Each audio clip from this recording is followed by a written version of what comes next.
I'm from Kazakhstan. My name is Yildiz. All competition I win. I'm Olympic champion десем, артқа тоқтай қалады. Сырт көзге шынымен де өте сабырлысыз. Ал ішіңізде қандай адам бар? Қазақстан тарих жаңартты деп айтады. Жұлдыз Сметов жалғыз өзі тарих жаңартты деген нәрсе айтылмайды ол шетелде. Әйеліңізді еркелетесіз бе? Қалай еркелетесіз? Әйелімді жетектеп шықсам, шешесінің қадірін түсінбеген жетесіз деп айтушы еді. Өзіңіз үшін қандай трансформация болды? Барасың, ұтыласың. Мен толыққанды сынып қалған негізі. 2 медаль алып келдім, болып жетеді. Осы абыроймен қойып кете салдым. Сіз бай адамсыз ба? Мен өте бай адам. Маған Инстаграмнан да, ТикТоктан да абырой керек емес маған. Сіздің зарплатаңызды неге жаратасыз деп сізге сұрақ қойсам, сіз айтып бере аласыз ба? Бере аламыз ба? Жыладым. Жылаған кездерім де көп. Алтыннан кейінгі менше қандай ойыңызда? Көп журналистерге мен құлақ қағыс болсын. Қазір ұрыс беріп жатқаныңыз. Мен ұрысқан жоқпын.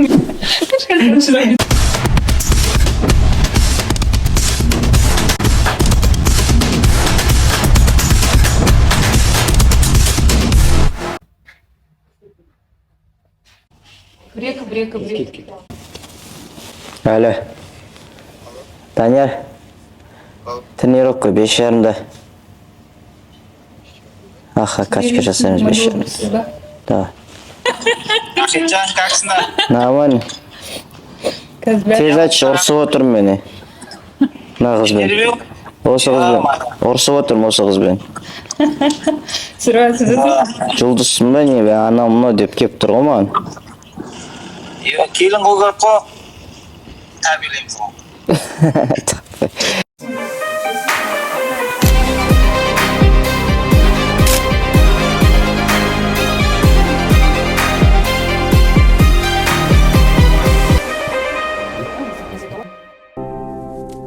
Жалпы жағдайыңыз қалай? Жалпы жақсы жағдайым, Аллаға шүкір. Қазір осы жерде тұрасыздар, иә? Сборға келдік қой. Күн тәртібіңіз қалай өтеді? Бұл жерде барлық жағдай жасалған екен, сіз келгенше аралап шықтық, бір көріп. Әдемі екен барлық жағдай жасалған. Енді спортшыларға жағдай бірінші очередь жасалынады ғой. Өйткені демалу керек, тамағын ішу керек, тренировкасын жасау керек деген сияқты бүкіл нәрселердің бәрі, жағдайын бәрі қарастырылған. Именно осы жекпе-жекте. Мен бұл екінші сборым. Демалыстан кейінгі. Жақсы, жалпы енді жайлап келе жатырмыз ғой. Ұйқыңыздан оятып жүргеніңіз үшін кешірім сұраймыз. Ештеңе етпейді. Жауапты, әр тренировканың өз жауапты екенін білеміз. Енді ұлттық құрамада болғасын жауапкершілік те жоғары деген сияқты. Сол үшін бізге алтындай уақытыңызды бөлген үшін рахмет, алдын ала. Оны бағалаймыз. Бірақ біз де сіз үшін басқа қаладан ұзақ жол жүріп келіп тұрмыз. Жалпы бұл жерде күн тәртібіңіз қалай өтеді әдетте? Күніне 2 уақыт жаттығу. Бос уақытымызда демаламыз. Бос уақытымыз қалай? Біз обед ішеміз, обедтен кейін, түскі астан кейін барып ұйықтаймыз. Өзіңіз ала алмай қалған уақытта ұйықтап жатқан мен. Одан кейін кешкі жаттығуымыз бар. Кешкі жаттығудан шығып, кешкі асымыз ішеміз. Одан кейін 1 сағат, 1,5 сағат кішкене бір прогулка жасап, одан кеп жат, демалып, азандық, күнделікті осы. Армиядағыдай тәртіп? Енді, иә.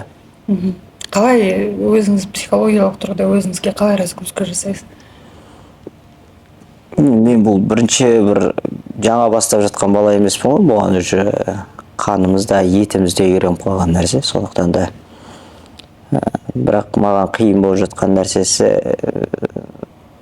біраз уақыт демалыстан кейін бастау қиын болып жатыр. Енді кірістіңіз? Иә. Мен жаңа жылда хабарласқанда сіз Италияда жүр деп айтты, иә? Иә. Сіз жаңа ғана келдіңіз ғой дейме, 1-2 апта бұрын ба, иә? Иә. Қалай болып жатыр демалыстан бір алысып? Қиын болып жатыр. Өте қиын болып жатыр. Бұлшықеттерді қалпына келтіру, дыхание дейді, функционалка, физикалық тұрғыда дайын болу, техникалық тұрғыда дайын болу, бірдестен келіп 2 тренировка жасап, бәрін қалпына келтіре алатын нәрсе емес. Оған ұзақ уақыт еңбек керек, шыдау керек. Бүкіл денең сынады, ауырады, тұрғың келмейді, жүргің келмейді, тренировкаға шыққың келмейді. Сондай сәттер болады бастамасында. Сол периодтан өтіп жатырмын қазір. Адаптация. Қазір өте ашуланшақ, көп сөзді көтере алмайтын. Жұлдыз деген сөзді көтере алмайтын. Иә, сондай периодта өтіп жатырмыз. Өйткені қазіргі сәтте жаңағы шаршап тұрған кезде, денен ауырып тұрған кезде, басын ауырып тұрған кезде әр сөзді көтеру өте қиын негізі спортшылар үшін. Ол мәселе жұлдыздықта емес, бұл біздің жұмысымыз. Бұл нәрсе адам өзі бір көңіл күй дейді ғой, көңіл күйінің бір қалыпта тұрмай қалуы, ауырып тұрған адам көңілді болып сөйлеп тұрмайды ғой. Сондықтан да өзі бір құбылмалы настроение болып тұру үшін. Сол үшін абай болыңыз дейді. Абай болыңыз, жаңа келесі ұрысып беріп отқаныңыз Мен ұрысқан жоқпын, мен сізді шыдамдылықпен күтіп отырдым. Жұлдыздар деп Қыздар айтады, иә? ондай нәрсені естімедім мен осы уақытқа дейін.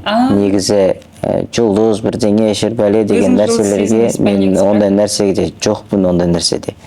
Өйткені кәдімгі қазақтың қарапайым баласы болып ауылда өскен баламыз ғой. Мен баяғыда ойлайтын едім, осы бір олимпийский чемпион болсам, өмірім өзгеріп кетеді, басқа адам болып кететін шығар.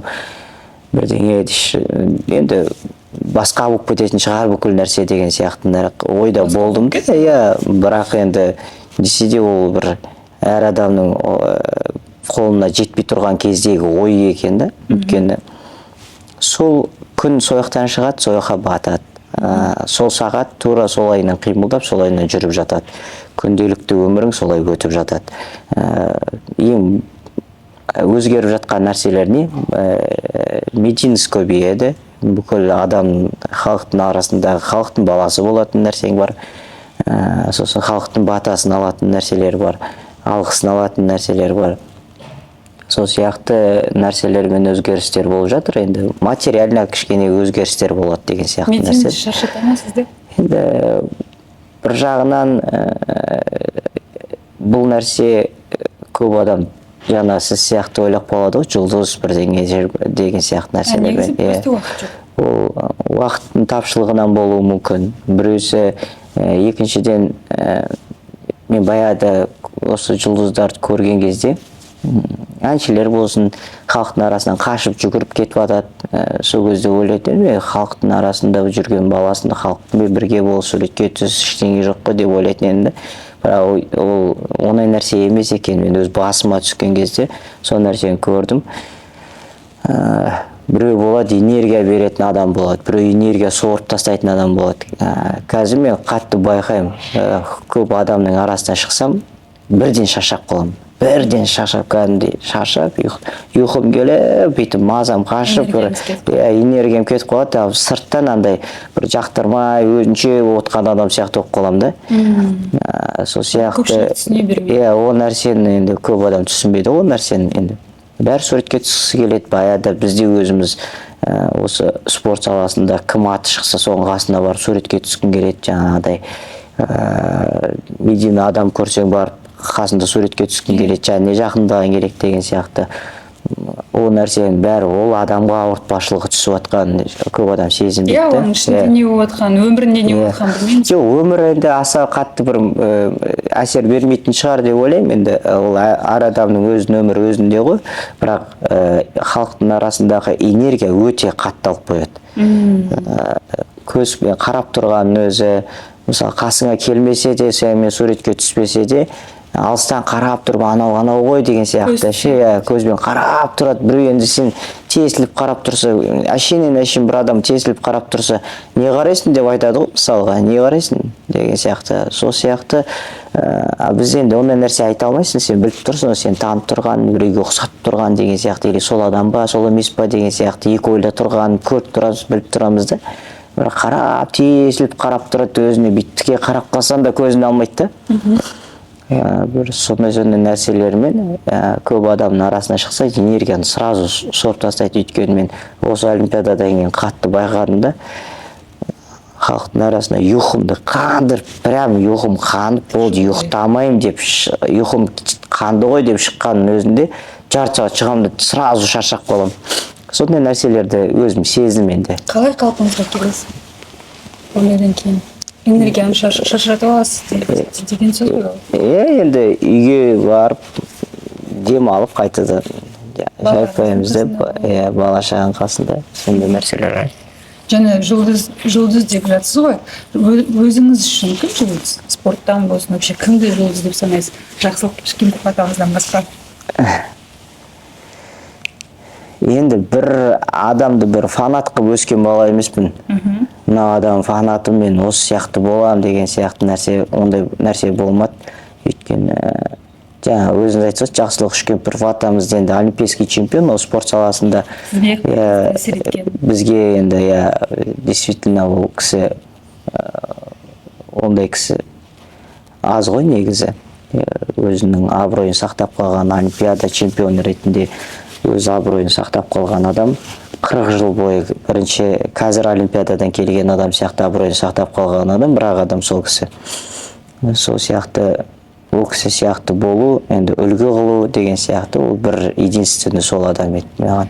Өйткені араласқан. Кімді жұлдыз деп санамайсыз? Енді жұлдыз болғанда білмейміз, енді мен өзім 2010 жылдан бастап көп жұлдыздармен бірге жүрдік, көп адамдар, менмін деген адамдармен бәрімен араласып, дастархандас болып, өзім театрым сол кезден бастап шыға бастады.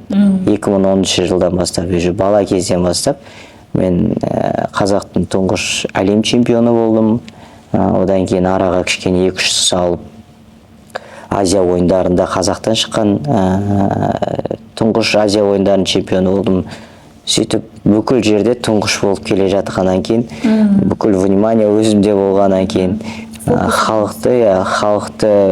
халықтың қолдауын сезінгеннен кейін, халық жақсы көреді, өзі бір махаббатын, ыстық ықыласын беріп тұрғаннан кейін, өзімді біреуден кем санаған жоқпын, ешкімнің бір кем емес пе екенімді, біреудің бірдеңесіне қызығып, болмаса біреуден бірдеңе сұрап деген сияқты нәрсе болмады. Сол үшін қолдау көрсеткен ағаларымыз өте көп қой енді. Парижда Макронды көрген кезде де маған қызық болмады деп айтып. Макронды танығанда жоқпын, шыны керек. Макрон танып, андай бір ондай нәрселерді неғаған жоқпын. Білген де жоқпын ол Макронның келіп отырған. Маған ең қызығы болғанын сол тек қана татамиға шығып, күресіп, алтынды алып кету, осы нәрсе маған қатты қызық болды.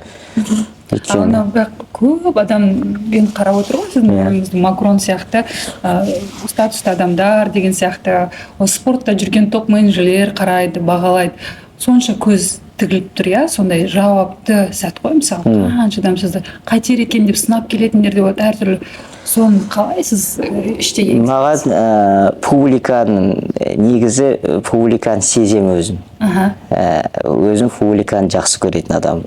Сізге оңай әсерін тигізеді. Ол публика маған бір жағына мотивация беретін сияқты. Өйткені халық көп болса, халық қарап тұрса, шулап тұрса, айқайлап тұрса, маған мотивация береді. Сосын мынандай принциптік белдесулер болады. Принциптік белдесу деген нәрсені сол мемлекетке барып, сол мемлекеттің адамы, сол татамидің хозяинымен финалда кездесіп, принципиальный схватка, енді кім мықты, қай елдің азаматы мықты, осы елде өзінің алтынын алып қала ма, қала алмай ма деген сияқты бір принциптік белдесулер болады ғой. Сол кезде халықтың бәрі соған байлет етіп тұрады, бүкіл халық, бүкіл әлем саған қарсы сияқты болып тұрады. Сонда бүкіл әлемге өзің үшін мықты екеніңді көрсету. Ана жерде отып, эмоция, ол жердегі нәрсе маған енді азарт, мен үшін азарт ол нәрсе, мен үшін бір оны сөзбен айтып жеткізе алмаймын ол нәрсені. Адреналин. Адреналин беретін нәрсе. Отып көріндер ма мен кім екенімді деген сияқты. Елдеріңе келіп тұрып сендердің планларыңды ұтып кеттім деп па? Сол сияқты белдесулер маған өте қатты бір не береді, эмоция береді, енді адреналинді оятатын нәрсе.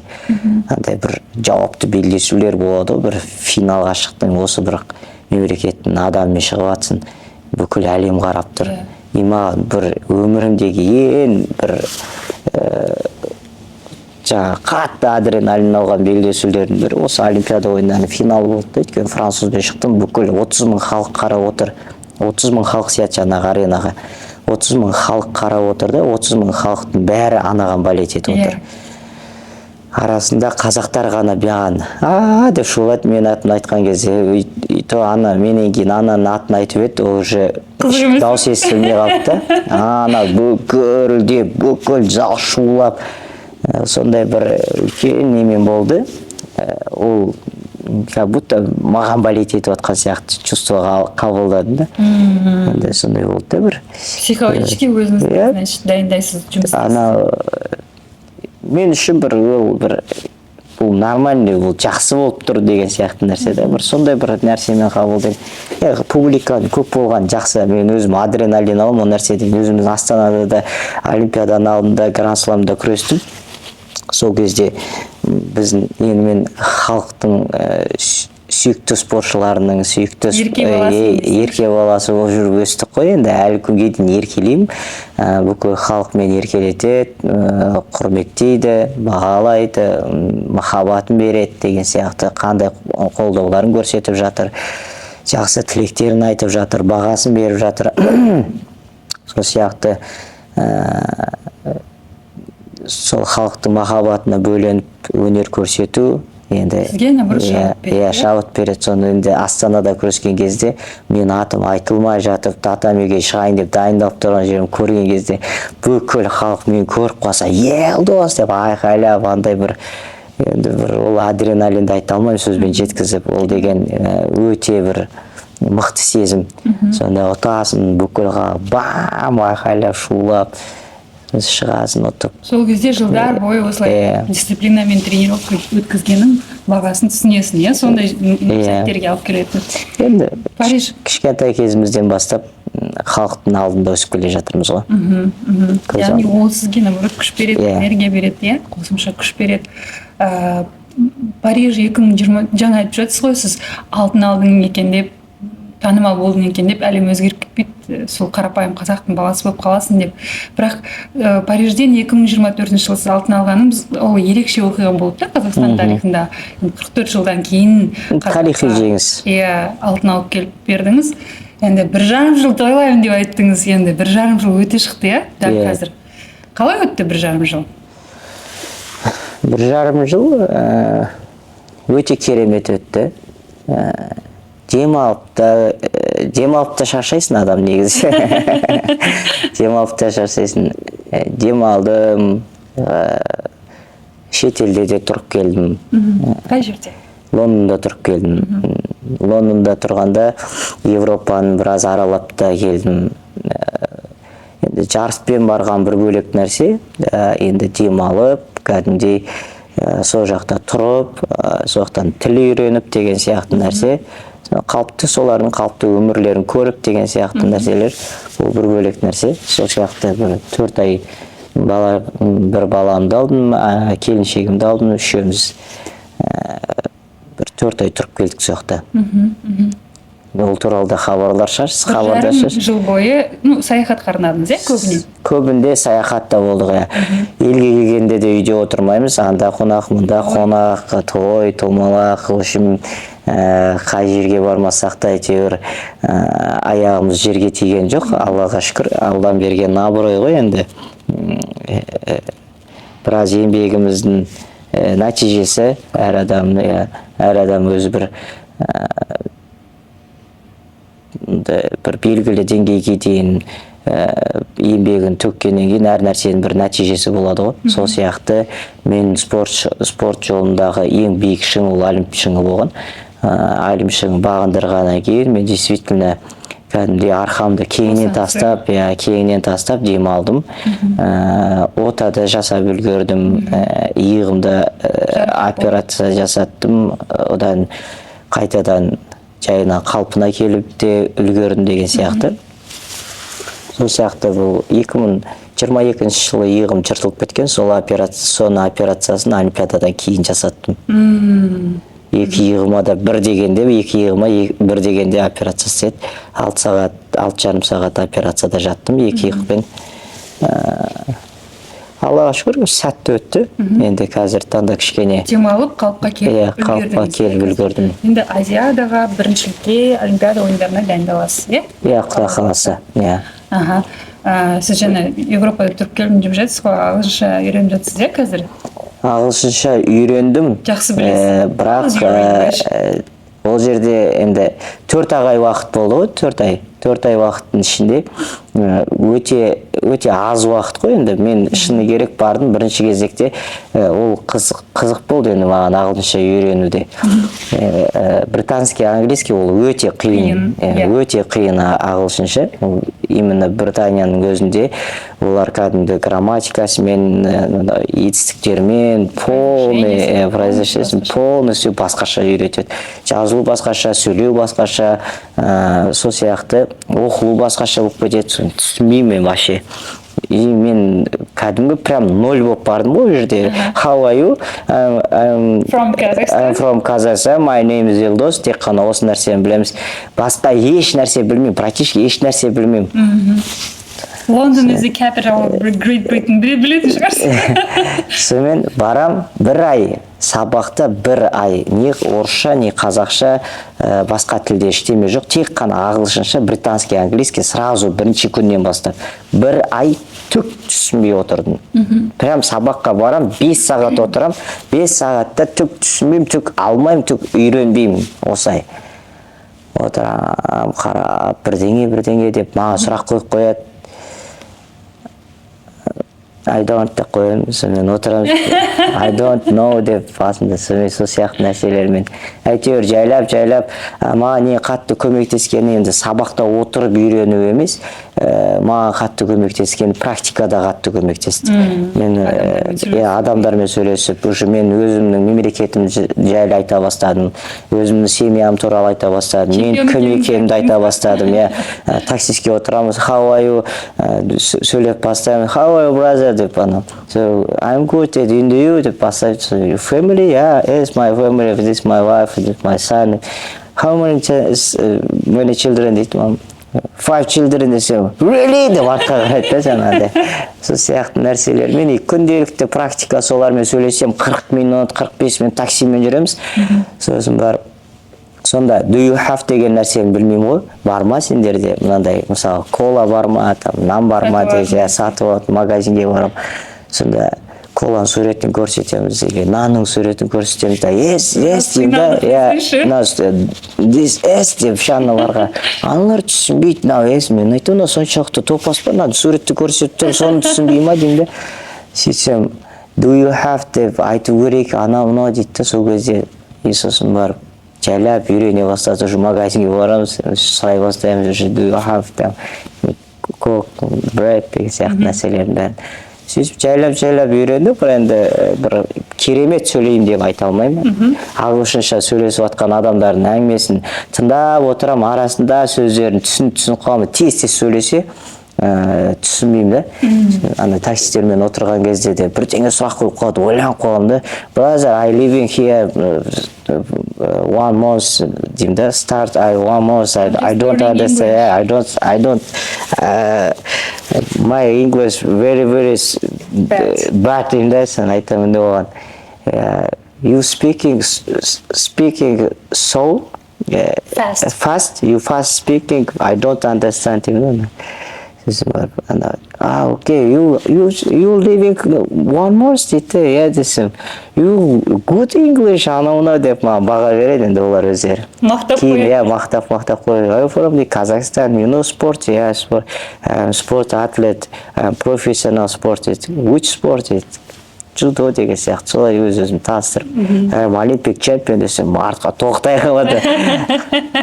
World champion дедіңіз ба? World champion, Olympic champion, all competition I win in judo десем, famous in my country, big famous in my you know Kazakhstan, I know Kazakhstan, my country, very big country деп. Сол сияқты нәрселермен енді осындай ағылшыншамыз, осындай уровеньда енді бір керемет бір отырып ағылшынша бір бүкіл әңгімені бір қазақша сөйлегенде сөйлеймін деп айта алмаймын, өйткені ол өте аз уақыт. 4 ай деген нәрсе. Кейін мен 3-3,5 ай болған кезде уже сабақты кішкене түсінікпен кіре бастадым. Өйткені тағы да дополнительно мен қазақ қызды жалдадым да, онлайн арқылы қазақ қызбен тағы да жұмыс жасадым. Үйге сабаққа барып келем 5 сағат сабақта не өтеді, соның бәрін жазып алам, суретке түсіріп, тақтаға жазғандарын суретке түсіріп алам, жазып алам деген сияқты, кітаптарын бәрін белгілеп алам. Соны алып келем да, қазақ қызға көрсетемін, мынау қалай, не істеп жатыр, мынау не деген сұрақ қойып жатыр, мынау қалай жауап беріп жатыр деген сияқты. Кәдімгідей жұмыс істейсіз? Үйде отырамын да, сонымен онлайн 1 сағат, 1,5 сағат сонымен жұмыс жасаймын. Сөйтіп кішкене күнделікті бір сөз үйреніп аласың жаңағыдай. Сөйтіп әйтеуір 4 айда кішкене сөйлеп қалдық қой енді. Жөн сұра саласыз, енді күнделікті. Енді аштан қалмаймыз, нан сұрай аламыз деп. Күнделікті ағылшыныңыз бар, шетелге көшу ойда бар ма? Жоқ. Ешқашан, да. Сіз енді елдің үлкен патриотысыз ғой, барлық болмысыңыздан, сөздеріңізден, әрбір қимылыңыздан сезіледі ол енді. Өзіңіз айтып өткендей, қазақтың қарапайым баласымын деп те айтып тұрсыз ғой өзіңіз. Сырт көзге жаңа өзіңіз айтып өткендей, өз мінезіңіз туралы. Шынымен де өте сабырлысыз, салмақтысыз. Ал ішіңізде қандай адам бар? Мен ондай білмеймін енді, көп жерлерде айтам, енді өзім келіншегіммен де, отбасымен де, өзім інілеріме де, келіншектерімен қарым-қатынасты байланысындағы негізі бұл нәрсе. Сырт көзге жақсы отбасы болып көрініп, үйге барғанда вообще басқа адам болып жүру деген нәрсе, ол екіжүзділікке алып келеді. Сол сияқты мен үйде де осындай адаммын, сыртта да осындай адаммын. Ойыма келіп тұрма, ойым нақты жеткізіп айта алам. Үйде де тура солай нақты жеткізіп айтам. Отбасымен де қарым-қатынасым осындай, халықтың арасында да қарым-қатынасым осындай. Сондықтан да мен үйде басқаша болам, сыртта жүргенде басқаша болам деген нәрсе жоқ. Жоқ, ондай нәрсе жоқ. Енді мен келіншегіммен үйде болған кезде, бала-шағамен болған кезде мүмкін өлең айтатын шығармын, билейтін шығармын деген сияқты ғой. Енді ел алдында шығып билемейтін нәрселерім бар. Билегеніңізді көрдік, Динара Сычеваның сұхбатында. Сол сияқты, сондай нәрселер ғой енді, бір үй жағдайындағы нәрселер. Ал былай енді қарым-қатынасқа келген кезде бір ел алдында жақсы болып көрініп, сыртқа шыққанда жаман болып деген сияқты, өзінің бір нәрселерің бар деген сияқты, оның нәрселермен айналысу деген сияқты, ондай бір нем жоқ шығар деп ойлаймын енді. Бірақ енді сыртпен көріп жүрген адам, мен отбасында әйелім айта алатын шығар мен қандай адам екенімді. Күнделікті қасымда жүргеннен кейін сыртқа шыққан кезде сіз мынандай болып өзгеріп кетесіз, үйге келсеңіз бізді олай неғылмайсыз деген сияқты, мүмкін сол айтатын шығар деген сияқты нәрсе ғой бағаны. Енді өз-өзіме баға бере алмаймын. Екіншіден мен мынандай бір кезде мынандай болып кетем, екінші кезде мынандай болып кетем деп айта алмаймын. Әйеліңізді еркелетесіз бе? Иә. Қаталсыз ба? Жоқ. Еркелетесіз бе? Қатал емеспін мен. Мен өте жұмсақпын. Мен әйеліңізде медийный болды ғой, енді одан да интервью алғысы келетін, комментарий алғысы келетін журналистер бар шығар. Рұқсат бересіз бе, бермейсіз бе? Жоқ, ол өзі ол нәрсені құптамайды, қаламайды да ол нәрсені. Екіншіден мен де ол нәрсеге рұқсат бермеймін. Өйткені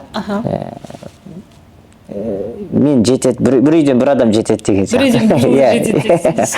Жоқ, жұлдыздықта емес мәселе, бір үйден бір адам жауап берген жетеді. Сол үшін қай кезде де болса да ер азаматтың сөйлеп, ер азаматтың нүктесін қойғаны жақсы да, қай кезде де болсын. Сол сияқты мен келіншегімді өзі көп сөйлейтін адамдардың қатарында емес, өзі үндемейді, көп сөйлемейді, тос айту жақтан да, бір тілек айту жағынан да, туған күнмен құттықтау жағынан да тек қана мен сөйлеймін. Қалай еркелетесіз? Оны айтпаймын. Жарайды, қалай таныстыңыздар?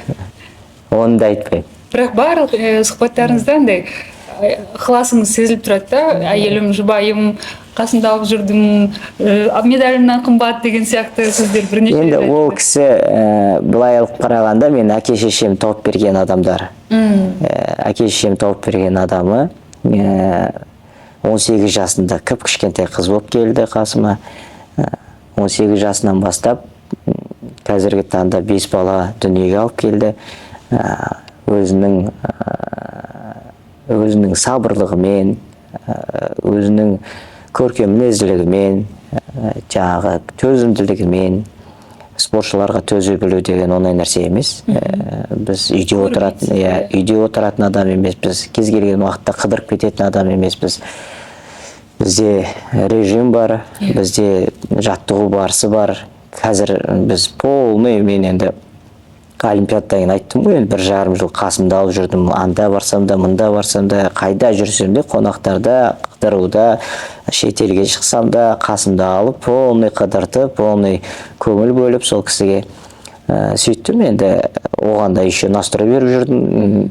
Енді Құдай қаласа қазір қыдырасың, жүресің, барлық нәрсені істейсің. Енді иншалла тағы да 28-ге дейін дайындалуымыз керек. Енді 28-ге тұрыстап дайындалып, осы жерде қыдырып ал барлық нәрсені. Бірақ осы уақытқа дейін Аллаға шүкір, енді келешегіме бір нәрсесіне бұл жоқ болмайды деген нәрсе шектеу қойған емеспін. Сыйлықтар беріп тұрасыз ба? Иә. Қандай сыйлықтар бересіз? Ол маңызды емес деп ойлаймын. Әр адам өзінің беретін нәрсесінің бір шекарасы болады ғой, өзінің бір шектеулі. Сол сияқты біздің арамыздағы болып жатқан нәрсе, ол өзіміздің арамызда қалу керек деп ойлаймын. Енді той-тойлаттыңыз ғой, енді 1,5 жылда. Қанша сізге жеңістен кейін, қанша сыйлықтар берген, өзіңіз сізіп тұрып барлық сұхбатта айтып беріпсіз. Сізге қандай сыйлықтар берілгенде, асфальттан бастап, мына 1000 жылқыға дейін. 1000 жылқы? 1000-ға көтерілді ма? 100 жылқы. Солай аңызға айналып кетеді ғой, елдің арасында. 1000 жылқы жақсы болды ғой, 1000 жылқының... Енді 1000 жылқы күтеміз, қай жылы күтеміз? 28-те. Өзіңізге биік талап қояды екен, соған дейін Азия ойындарымен біріншілікте бар ғой. Тек қана Олимпиадаға 1000 жылқы күтеміз онда. Анаңызбен ел алдына шықтыңыз, иә? Сол кезде біраз талқыға түсті. Анаңыз қалай қабылдады? Егер сіз кәсіп иесі болсаңыз және сіздің бизнесіңізге жарнама керек болса, немесе контент-продюсердің көмегі қажет болса, Instagram парақшама өтіп маған жаза аласыз. Сіз бизнес иесі ретінде жақсы білесіз, бүгінгі таңда диджитал промасыз бизнестің алға жүруі мүмкін емес дерлік. Менің бұқаралық ақпарат құралдардағы 10 жылдан астам маркетинг пен пиардағы, оның ішіндегі диджитал маркетингтегі 4 жылдан астам тәжірибем сізге кепілдік бере алады. Ендеше Инстаграмда директте сізді күтемін. Өзіңіз қалай қабылдадыңыз? Мен оны мәнде берген жоқпын бұл нәрсеге. Анамда өйтіп... Ақтап жатқандар да болып, бірақ көп даттау сөздер де айтылды. Көбісі қыздар ғой. Айтып жатқан қыздар. Келіншектер, иә? Келіншектер. Білмеймін енді, өздері бала асырап жатқан адамдар ғой көбісі. Бала асырап отыр, ертең күні... Мен бір сұхбатымда айтқан, ертең күні сол асырап жатқан балаңыз, Құдай қаласа, мен қарғамайым ешқайсысын. Құдай қаласа үлкен дәрежеге жетсін. Сөйтіп, біз сияқты абыройлы азамат болсын. Сонда көресіз. келініме қол ұстастырып, алдыға салып қойып, артынан өзім жүріп көр дедім де. Ол жерде... Батты ғой, яғни бұл сөздер. Жоқ енді, осындай сіз сияқты интервью алатын адамдар келетті, именно осы нәрсені сұрай беретті, анау бүйтіп жатыр, мынау солай болып жатыр, қалай қабылдадыңыз, андай болды, мындай болды деген сияқты нәрселер, осындай жазып жатыр деп. Жазған адамдарға жауап берген нәрсем осы болды. Өйткені ертең ол жерде мен әйелімді жетексеп шықсам, шешесінің қадырын түсінбеген жетесіз деп айтушы еді. Елдің көңіліне шығу мүмкін емес. Мүмкін емес, ол әрқашан сынайды. Ол сынап жатса, демек мен өмірім қызық. Мен өмірім қызық. Сіз мән бермейсіз ғой, сізге бәрібір өйткені сіздің мойныңызда одан да жоғары ауыртпашылық бар ғой. Анаңыз қалай қабылдады? Ешқандай да бір депрессия болған жоқ, ол кісіде ешқандай, ол кісі даже сезген де жоқ ол әңгімені. Өйткені үйде ортақ домалақ столда әңгімелесеміз өзіміз. Анама да мен иммунитетін осы нәрселердің көтеріп қоямын, ұстап тұру үшін. Ондай нәрселерге көңіл аудармау үшін көп сөздер айтамын. әкемізге де сондай нәрселер настрой берем, әйеліме де сондай настройды берем. Кейбір кезде енді әр нәрсені еліктегіш қой, енді адам баласы өзі бір әр сөздің артында еліктеп еріп кетуі мүмкін, әр сөздің артында бір сол нәрсе бір санасын улап қоюы мүмкін деген сияқты. Сол нәрсені алдын алу мақсатында уақытылы сабақ өтіп тұрады негізі үйде. Өзіміздің арамызда келіншегімен болсын, анамызбен болсын, әкемізбен болсын, бауырларымызбен. Әрбір сөзіңізде ата-анаңызбен қарым-қатынасыңыз туралы әдемі айтасыз, негізі шешуші рөл ойнайды өміріңізде деп. Мен жаңа айтып жатсыз ғой, журналистердің бәрі сіз сияқты сұрайды деп. Ол сұрақты қойып жатқан себебім, мен осы интервьюға дайындалған кезде енді қарап шықтым да, анаңыздың шығатындай бар екен. Өйткені ел көп нәрсені білмейді ғой. Өзіңіз де оны сұхбаттарда бірнеше рет айттыңыз. Менің көп көрген қиындығымды сол жеңістердің артындағы көп нәрсені ел білмейді деп айттыңыз. Жаңа спорт тастап кетем деген кезде де ел білген жоқ, тек қана тақымды қысып отырған әке шешем дедіңіз. Ол бір бөлек әңгіме. Мен шығатындай бар екен деп өзім түйгенім. Себебі сол Париж олимпиадасына баратын кезде өзіңіздің туған екі артыңыздан еріп келе жатқан туған бауырларыңызбен жекпе-жекке шығуға тура келіпті. Ішіңізден кім барады деген, сондай сұрақ болыпты. Туған бауырларым емес. Екі ініңіз туған бауыр емес па? Жоқ. Бауырым деп айттыңыз, мен сіз туған бауыр екен деп ойлап қалдым. Жоқ, інілерім ғой, енді осы залда жүрген, күресіп жүрген қазақтың бауыры інілеріміз. Туғаным болса мойын үзі болам ғой тура. Негізі бірақ анаңыздың шынымен де анамыз екіге бөлмейтін шығар, өз балдарын, үш баласы бірге күресіп саған ғана деген нәрсе деп қой. Бірақ сонда да күресті тастаймын деген кезде соңғы сөзді анаңыз айтыпты, бәрін тастаймын деген. Енді әке шешем, әкем де айтты, әкемде сөздері бар, анамда сөздері бар, сонда ол кездегі енді. Әкем айтты, өмір бақи өкінесің, балам осы екі жарысқа шыдап жіберші, көрші депші. Сол сияқты нәрселерін айтты. Енді анам айтты, балам осы жарыста бір жүрегімде бір қуаныш бар. Сол қуаныш бір кеудемді бір жарып жіберетіндей бір қуаныш тұр дейді.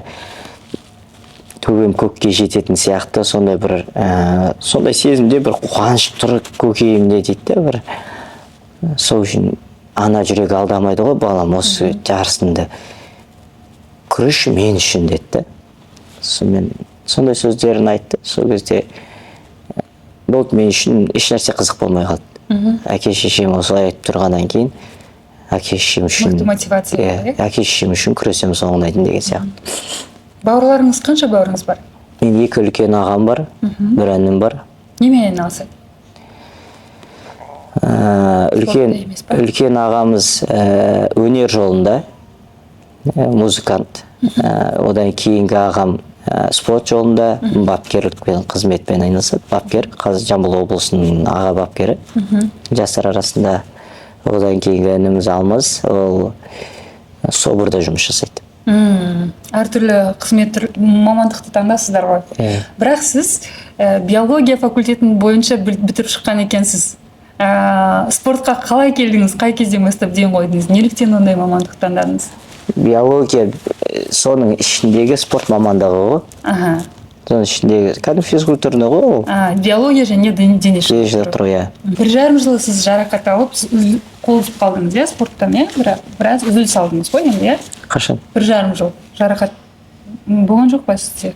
Соған қарамай сіз тренировканы жалғастырдыңыз, 1,5 жыл үзіліс алған жоқпын. 1,5 жылға созылды жарақатымыз созылды. Бірақ ол оңай кезең болды деп ойламаймын негізі. Оңай болмады. Өзіңіз үшін қандай трансформация болды? Енді жаңағыдай сынып кететін кездер ғой бұл, енді барасың, ұтыласың, сол жарақат кедергі жасайды, күрестірмейді, толыққанды өзің ойыңдағыдай болмайды деген сияқты нәрселер. Сол үшін өте қиын болды. Сол қиын кезеңдерде жаңағы әке шешеміздің звоноктары ғой, сол мотивация берген. Бірақ мен толыққанды сынып қалғам негізі. Ең соңғы жарысында болдым, күреспеймін деген сияқты нәрсемен.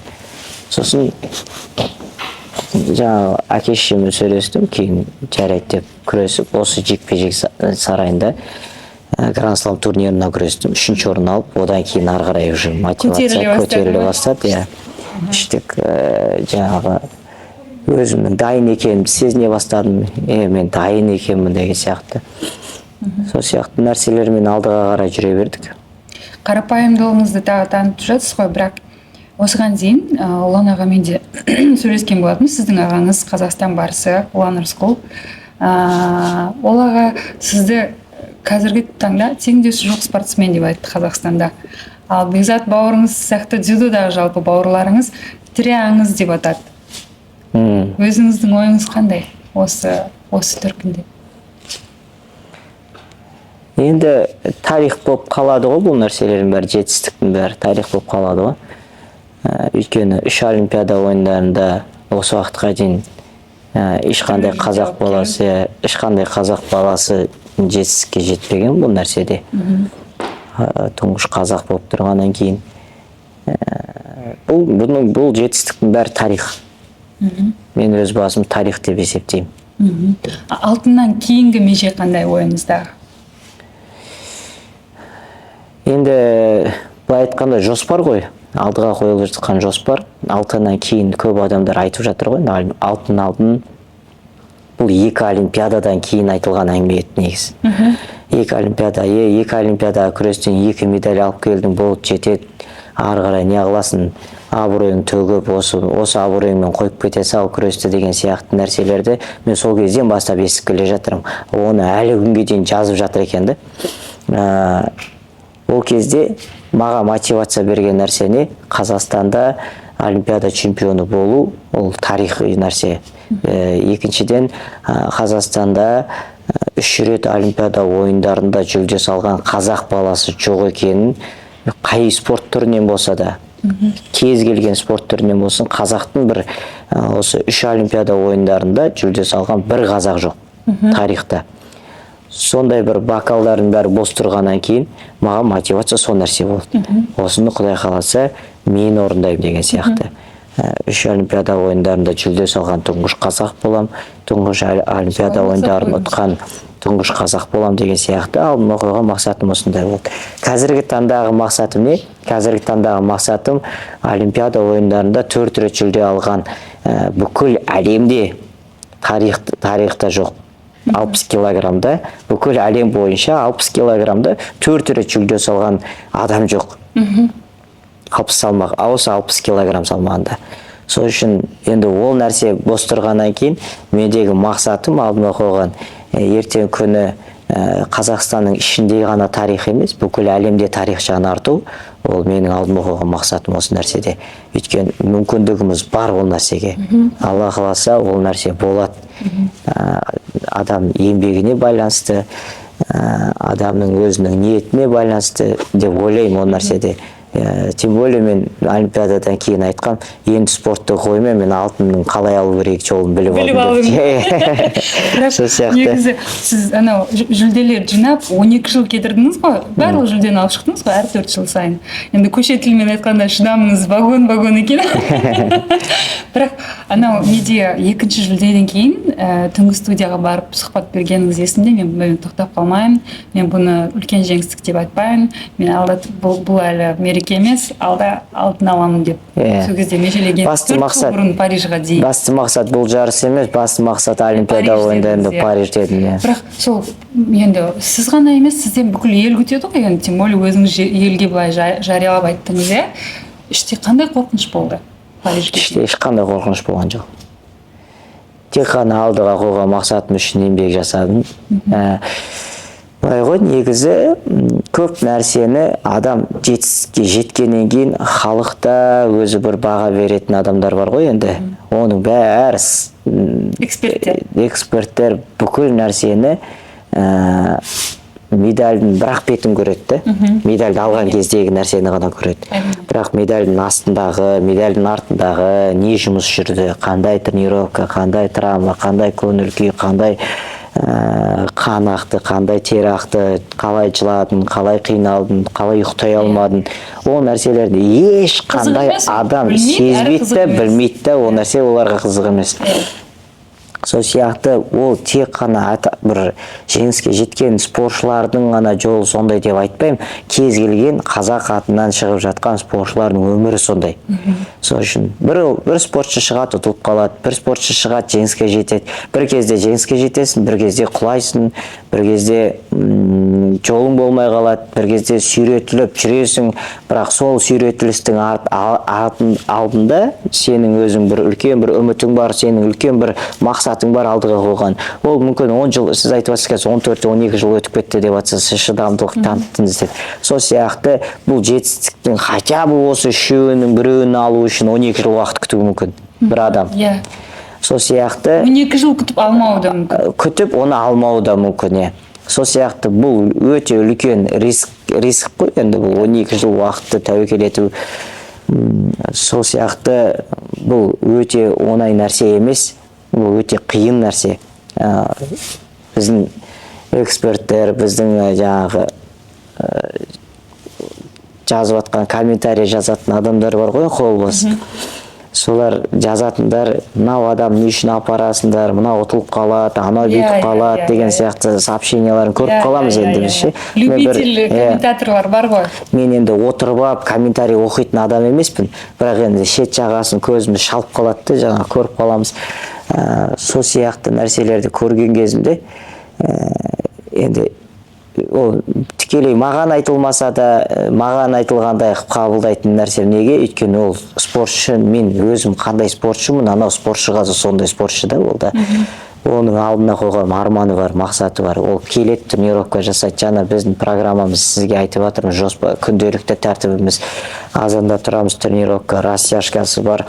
Одан кейін келеді, тамақ таңғы асы ішеді, 1 сағат демалады да, қайтадан 2 сағат тренировкасы бар, обедтің уақыты болады. Обед ішемізді, түскі асыңызды ішіп, 1 сағат жаңағыда демалып ұйықтап аласың да, қайтадан тұрып, міне қазір өздеріңіз көріп отқан сияқты татамиге қайтадан тренировкаға шығып жатыр. Бұл жерге келеді тағы 2 сағат. 2 сағат олар келіп, демалып, ойнап, күліп, деп кетпейді. Ол әңгіме айтып кететін жер емес бұл. Бұл ересектер құрама командасы болғаннан кейін бұл жерде каждый минута, каждый секунд бұл жерде қиындық болды. Бұл жерде сен ол нәрсені жақсы көріп жасайсың бір жағынан бұл енді сен мамандығың ғой енді.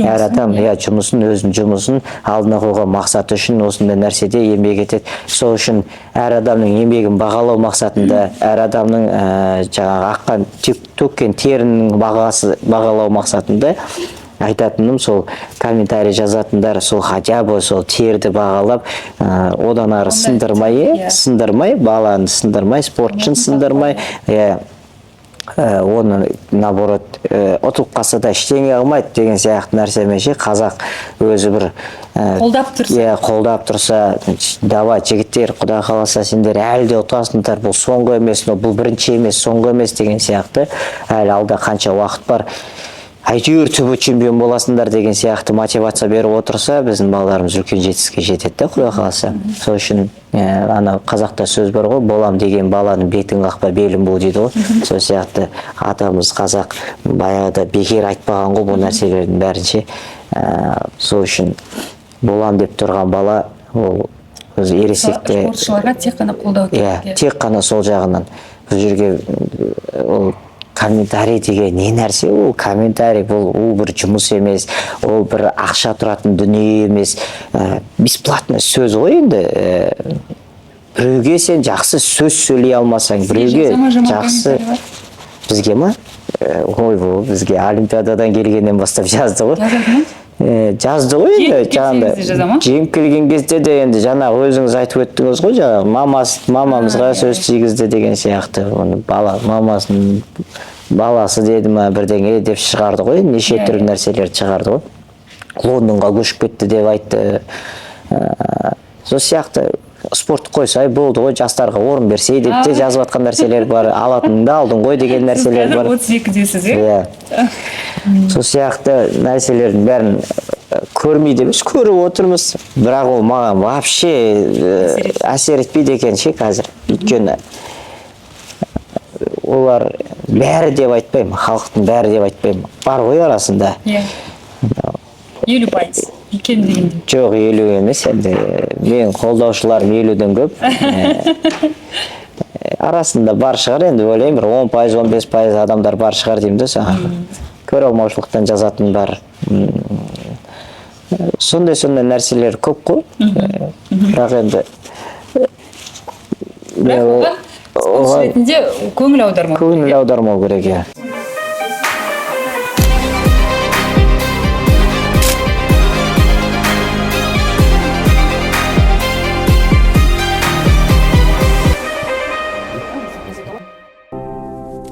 Сізге бір нәрсе айтайын ба, оборонаға? Сізге күйеуге шығу керек, сол оборона болады сізге. Көшедегі вообще өз-өзін қорғауға, да? Көшеде қорғауға. Барлық спортсменнен сұраңыз оны, бір-екеу көрсетіп беремін. Кімге көрсетеміз? Кеш. Өзіңіздің альбом. Сайзағалип. Бористер бар екен ма? Мысалы, көшеде келіп тиісіп жатса. Көшеде келіп тиісіп, мойын тақ тұрса кетіп. Екі баласында былай таса жүресің. Өз лақтыршысында кетіп қаласың. Жетпейді ғой онда ер балаға. Жетеді. Оңай жолы сол ғой, енді бүйтіп қолына ұстап тартып жатқан кезде сәл бүйтіп бұрыласың да алдыға кір.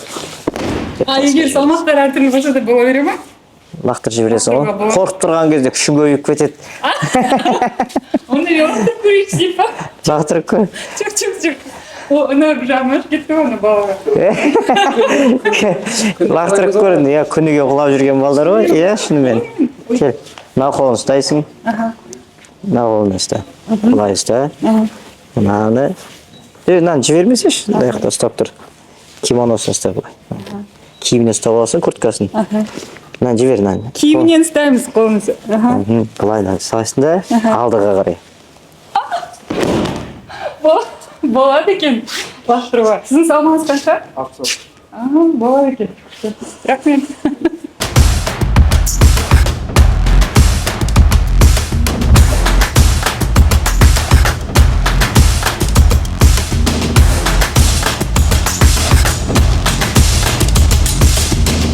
Егер сіз кәсіп иесі болсаңыз және сіздің бизнесіңізге жарнама керек болса, немесе контент продюсердің көмегі қажет болса, Instagram парақшама өтіп маған жаза аласыз.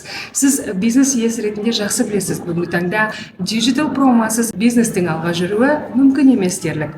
Менің бұқаралық ақпарат құралдардағы 10 жылдан астам маркетинг пен пиардағы, оның ішіндегі диджитал маркетингтегі 4 жылдан астам тәжірибем сізге кепілдік бере алады. Ендеше Инстаграмда директте сізді күтемін. Жақсылық Үшкемпіров атамыздан баталарыңызды бірнеше сұхбатыңызда тілге тиек етесіз. Жалпы сол кісінің жеңісін қайталадым деген сияқты бір не деп айтады оны, тағдыр дей ма, сондай бір өзі болады ғой, қасиетті нәрсе. Тарих қайталануда. Жалпы батаның киесіне сенесіз бе? Батаның киесіне сенесіз бе? Енді ол жақсы ниет, жақсы тілек қой. Ол тек қана батамен шектеледі, батамен бүйтеді деген нәрсе жоқ. Еңбек, ол жерде көп еңбек талап ететін нәрсе, әр нәрсе өзі бір еңбекпен келетін нәрсе ғой бір. Бірақ енді біз өзі қазақ өзі бір ырымшыл халықпыз ғой. Жақсылық Үшкемпіров атамыз 2015 жылы өз жеп отқан қасығынан маған тамақ асатқан. Менен кейінгі олимпийский чемпион сен боласың деп. 2015 жылы айтқан бұл нәрсені. Одан кейін 2 олимпиада ойындары өтті, екеуінде де болмады. 3-ші олимпиада ойындарында әйтеуір алтыннан алқа тағандық қой, бірақ енді десе де Жақсылық Үшкемпіров атамыз ол аңыз адам ғой. Қай кезде болсын мен олимпиада ойындарынан кейін де күресіп шыққан бетте де сол Жақсылық атаны айттым. Өйткені қасында көп болдым, көп алатын нәрселері бар.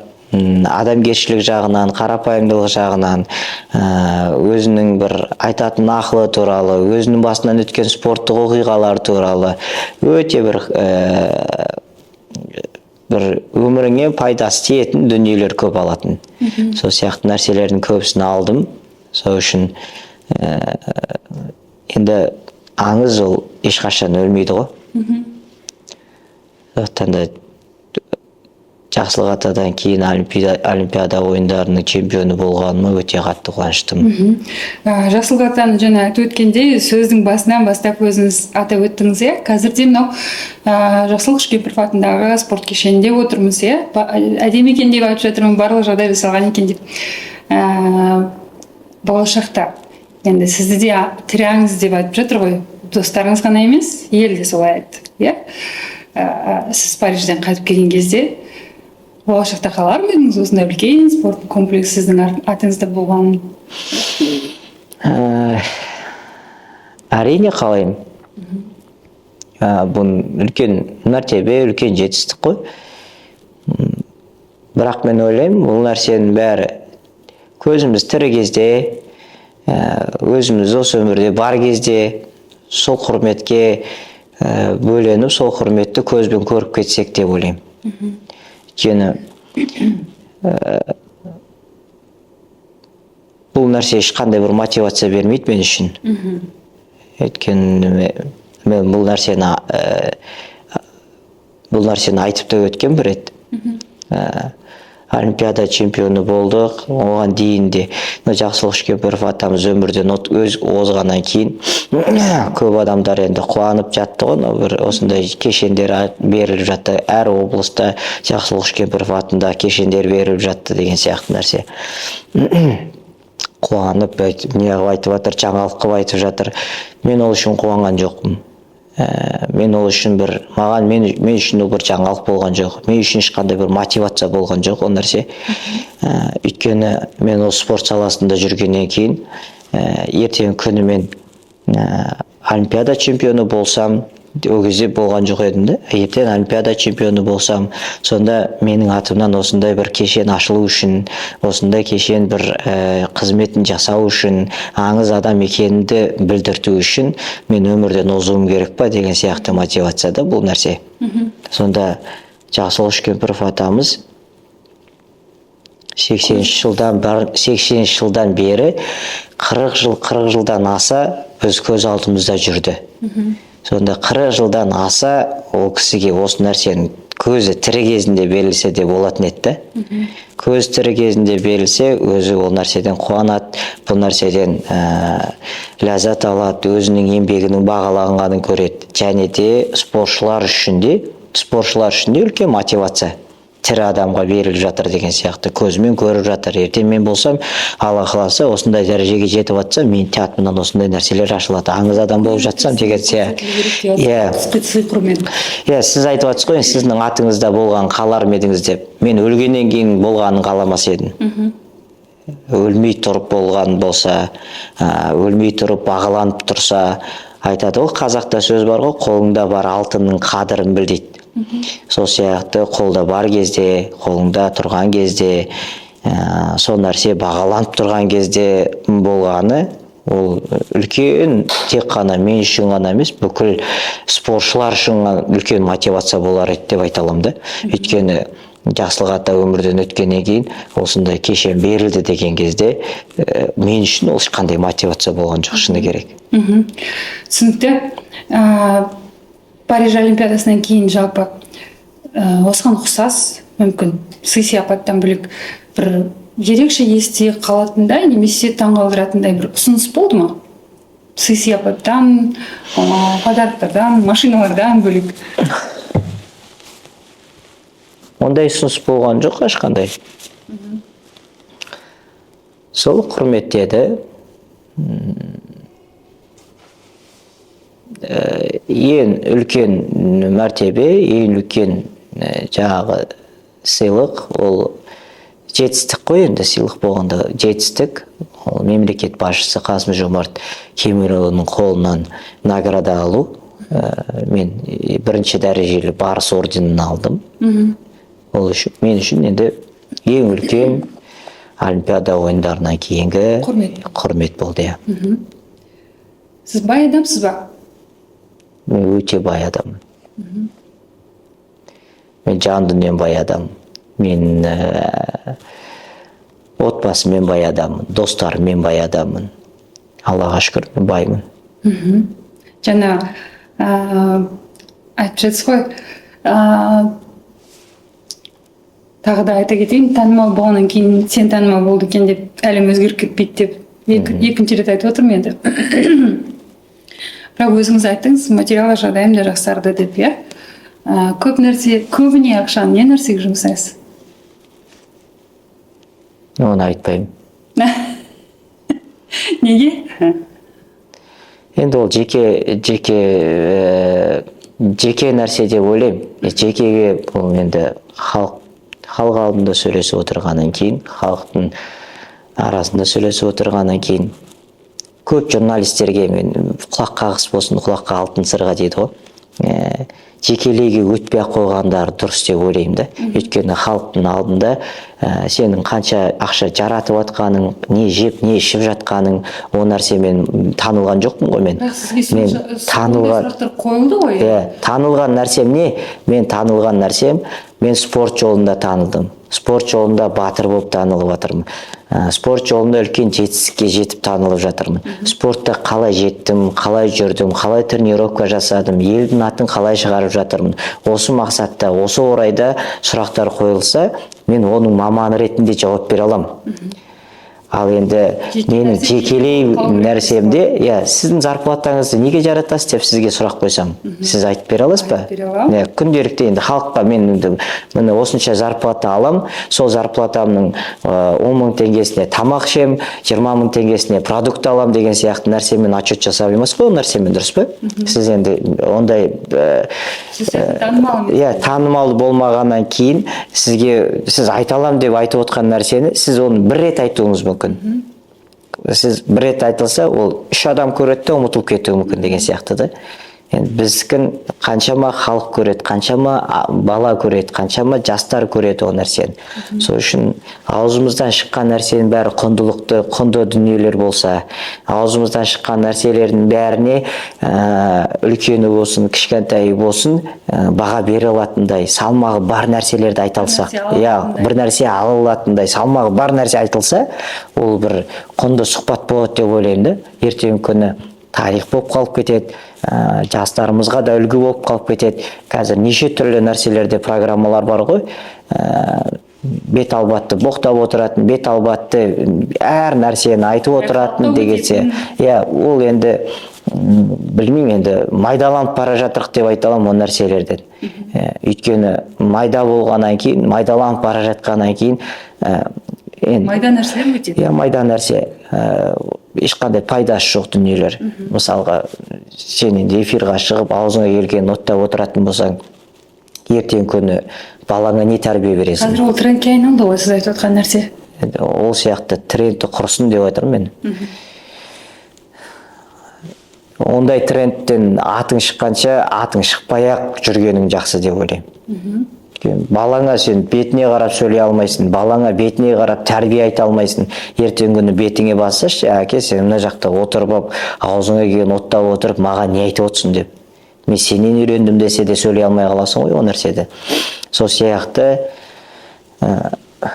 біреу үшін емес, басқа үшін емес, өзің балаң үшін, өзің отбасың үшін, өзің үшін бойыңды таза ұстап, бойыңды таза жүру керек деп ойлаймын. Сол сияқты жаңағындай майда сұрақтардың қажеті жоқ шығар деп ойлаймын да, енді ше. Жаңағы не істейсің, қанша дүние алып жатсың? Қойылған, қойылды ғой. Қойылған үлкен танымал интервьюлер қойды сізге ондай сұрақтар. Жарайды, сіздің жеңісіңіз туралы көп сөйлестік, біз талқыладық. Жеңістерді қалай переживать етесіз? Жеңілістің дәмін тек қана мен сеземін. Оны ешкім сезе алмайды. Бөліспейсіз бе? Оны ешкім бөлісе алмайды да. Оны бөліскісі келсе де бөлісе алмайды. Неге?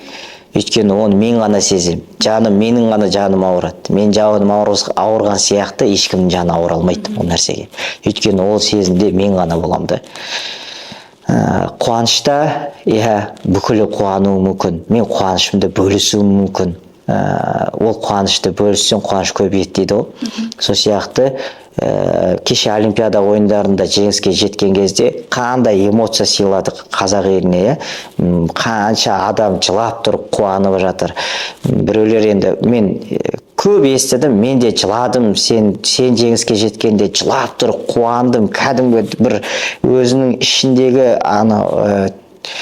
қуаныштағы сөздерін бүйтіп ауызбен жеткізе алмай жатқан нәрселерін бәрін өзі бір естіп жүрген нәрсеміз ғой, көріп жүрміз ол нәрсені. Бірақ мен ұтылған кездегі жанының қиналғаны, бұл атым шыққан сияқты шықпайды ол нәрсе. Жыладыңыз ба? Иә. Жыладым. Жылаған кездерім де көп. Ұтылған кезде, құлаған кезде, елдің алдында, отбасым алдында ұтылып қалу, әлсіз екенімді көрсету деген сияқты нәрсе мен өте қатты жаныма бататын. Бірақ сіз соған қарамастан өте төзімді спортшылардың бірісі, жаңа айтып өттік, шыдамыңыз вагон екен деп. Өйткені сізде қарап тұрсам 12 жыл деген өте үлкен срок, және айтып жатсыз ғой, сіздің басыңыздан өткен нәрсе барлық спортсмендердің басынан өтеді деп. Ол спорттан да тыс болуы мүмкін да, сізден бір ақыл кеңес болсын, қалай мойымай, сынбай межеге жетуге болады. Сіздің енді межелеріңіздің бәрі масштабты болып тұр ғой, елге қатысты, әлемге қатысты болып тұр ғой. Енді әр адам алдына үлкен мақсат қоя білу керек деп ойлаймын. Үлкен мақсат қоя білу керек. Сол мақсатта тек қана спорт саласында емес бұл нәрсе. Кез келген салада өзінің бір ауыртпашылығы бар. Өзінің бір қиынтылығы бар. Мысалға сіз журналист ретінде сіздің жұмысыңыздың ауыртпашылығы қыз бала болып ар жақта мына жаққа жүру, жол жүру, сосын жол жүру деген сияқты. Сосын сіз өзіңіздің контентіңізді көтеру, өзіңіздің абыройыңызды көтеру. Осы мақсатта көптеген еңбек жасайсыз, бірақ ол халыққа өтпей қалады. Сізге ауыр болады. Әрине. Қанша еңбегіңіз, қанша жүріп өттіңіз, осыған жұмыс жасадыңыз, бірақ халыққа өтпейді ол нәрсе. Қаралым жинамайды, аудиторияңыз көтерілмейді. Немесе мына журналист сізде білмейді екен деп жазып кетеді біреу. Осындай нәрселер бар, баға беретіндер бар. Сол сияқты әр нәрсенің өзінің бір ауыртпашылығы мен қиыншылығы бар нәрседе. Сенің ойлағаныңдай болмай қалатын нәрсе бар. Сен ойлап тұрып, сол нәрсе болмайды. Ал сен ойламаған нәрседен үлкен нәрсе болып кетуі мүмкін. Сен ойламай тұрған нәрседен, баға бермей тұрған нәрсеңнен үлкен бір хайп алып келіп, жаңағыдай өзіңіз айтпақшы бір аудиторияңыз көтеріліп, бір рейтингіңіз көтеріліп кетуі мүмкін. Сіз ойламаған нәрседен. Сол сияқты бұл еңбек өте көп нәрсені талап ететін нәрсе. Сіз жаңа контент туралы өзіңіз айтып өттіңіз ғой, сіз де қазір контент мейкерсіз ғой, жаңа мобилографыңыз түсіріп жатыр деген сияқты. Енді мен контент мейкер ретінде түсіріп жатқан жоқ қой. Медийность обязывает. Жоқ, менде осы нәрсені түсіндіріп өте салайын. Бізде әр нәрсе өзі бір миссиясымен келеді ғой. Атақты болсаң да өзінің бір миссиясы бар. Бай болсаң, ол байлықтың да өзінің бір миссиясы бар. Сол сияқты әр нәрсе өз бір миссиясымен келгеннен кейін, біздің миссиямыз не? Біздің атақты болғаннан кейін, қазір ел алдында жүргеннен кейін, мен тамақ ішіп отқан нәрсемді салдыртпаймын. Мен үйімдегі отбасым жағдайындағы нәрселерді салдыртпаймын. Болмаса жаңағы келіншегіммен бүйтіп отырып, жекелей нәрселерімді салдыртпаймын. Мен тек қана қатысы бар не нәрсе, спорт па, спортқа қатысты нәрсе. Күнделікті тренировкамды салам. Қалай тренировка жасап жатқанымды салам. Жарыстарымды салам. Осындай бір құнды бір интервью болып қалса, жақсы сөйлеп қалған жерлеріміз болатын болса, менің білмейтін нәрсем өте көп. Ол сөйлеп жатқан кезде бір ой саптауың орнына келіп қалып, бір нәрсені оңды айтып жіберуің мүмкінсің, бірақ бір нәрседе жаңылып қалуың мүмкінсің. Сол сияқты нәрселерде құнды бір сөздер шығып кететін болса, өзің ойламаған сөздерің шығып кететін болса, сондай нәрселермен елмен, халықпен бөлісуге, жаңағы кішкентай балдардың осылай тура жолда болуына деген сияқты біздің миссиямыз не? Жас балдарды тура жолға алып келу, спортқа тарту. Сізді қарап отырған аудиторияға жалпы жақсы ой салу. Жақсы ой салу, спортта. Сізге тек қана жастар жазылмаған ғой, бүкіл ел. Енді көбінде еліктеуіш нелер, еліктеуіш жастар. Болашақ жастардың қолында. Жастар жаман нәрсемен айналыспаса, темекі шекпесе, наркотик бірдеңелер қолданбаса, ішімдік ішпесе, спортқа баулыса, мысалға осындай нәрселер, спортқа баулу, спортқа қызықтыру, спорттың артында қандай нәрсе бар, ертең үлкен жетістікке жеткен кезде қандай азамат боласың, үлкен жетістікке жеткен адам қандай өмір сүреді деген сияқты нәрселер. Қазіргі не? Жеңіл ақша табу, жеңіл атақ көтеру, жеңіл абыройлы болып кету, жеңіл контент жасау, сондай нәрселерге бейімделіп бара жатыр ғой. Сол нәрсеге бейімделіп бара жатыр. Ол құнды емес, ол құнды нәрсе емес. Ол құндылық болып кетті, Ол бейімделу бұл нәрсеге. Ал бұл нәрседен суырып шығарып, еңбекқорлыққа, алдыға қойған мақсатқа, сол нәрселерге қол жеткізу, оны тек қана еңбек ете берсең, сол нәрсемен ғана жетесің деген нәрсе жоқ. Жан-жағыңды дұрыстау, ата-анамен қарым-қатынасыңды дұрыстау, бауырларыңмен қарым-қатынасты дұрыстау, осы нәрселердің бәрі жүріп тұрысың, әрбір сөйлеген сөзің, елге айтқатын, мысалға жаңа айтып отыр ғой, бесплатный сөз, әшейін сөз ғой деймін де, әшейін сөз. Біреуге жақсы нәрсе тілеп көр, басқа нәрсе жасап көр, жақсы нәрсе істеп көрді, осындай нәрселермен айналысып көр, сол кезде сен нәтижесін көресің, әр жетістігіңнің, әр істеп жатқан ісіңнің деймін де. Сол сияқты біздің жастарға беретін нәрсеміз осы. Біз контент мейкер дегенде тиктокты да біздің балдарымыз жүргізіп жатыр қазір. Мақсаты бар дейсіз ғой. Оның мақсаты ол жерге маған инстаграмнан да, тиктоктан да абырой керек емес маған. Ол жерде маған аудитория жинаудың керек емес маған. Менде аудиториям да жетеді. Менің мақсатым одан биік, менің мақсатым инстаграм мен тиктокпен шектелмейді. Менің мақсатым, Аллаға шүкір, мен алдыға қойған мақсатым ол әлем пішігін бағындыру еді, ол бағындырдым. Ендігі мақсатым әлемді бағындыру деген сияқты да, әлемге тарих қойып атымды қалдыру деген сияқты. Ертең күні сыртқа шыққанда өзіңіз де жаңа айтып жатсыз ғой, шетелге шығып тұрасыз, ағылшынша сөйлей алады екенсіз. Сол кезде шетелге шыққанда сенің атың кім деп сұрамайды ғой. Шетелге шыққанда hello, where you from деп сұрайды бірінші. Where you from? I'm from Kazakhstan деп таныстырасың. What's your name? Одан кейін атыңды сұрайды. Сол сияқты презентациясын жасайсың. I'm from Kazakhstan. You know Kazakhstan? My country, very big country деген сияқты. Ол сен шетелге шығасың. Тек қана өзіңнің жаңағы еліңнің кім екенін бірінші сол жақты таныстырасың. Қай жақтан екеніңді таныстырасың. Сен атыңды, затыңды таныстырмайсың бірінші. Затың арқылы өз еліңді, мәдениетті таныстырасың. Ал осы орайда қарап отырсаңыз, тарихты әлемде қалдыру деген нәрсе не? Әлемде қалдыру деген нәрсе қазақтың атын қалдыру сол жақта. Мынау қаяқтың баласы еді, мынау қазақтың баласы деген сияқты нәрсені бүкіл әлем біледі. Қазақтың баласы міне тарих жаңартты. Қазақтың баласы. Қазақстан тарих жаңартты деп айтады. Қазақстан. Елдос Сметов жалғыз өзі тарих жаңартты деген нәрсе айтылмайды ол шетелде. Біз Қазақстанға келеміз, Қазақстан ішінде өзіміздің жекелей абыройларымыз бар. Түсінікті. Қиын кездер көп болды, жалпы қиын кездер көп болды деп жаңа айтып жатсыз ғой. Халық көбісін білмейтіні түсінікті. Спортшының жолы оңай емес, спортшының ғұмыры қысқа, жалпы спорт карьерасы да. Әділетсіздік бар ма? Дзюдода. Әділетсіздік жоқ. Жоқ. Бет-бе-бет келмегенсіз ешқашан. Ұтып тұрсаң, чемпион болып тұрсаң, кез келген жасыңа барасың. Мықты екенін дәлелде барасың.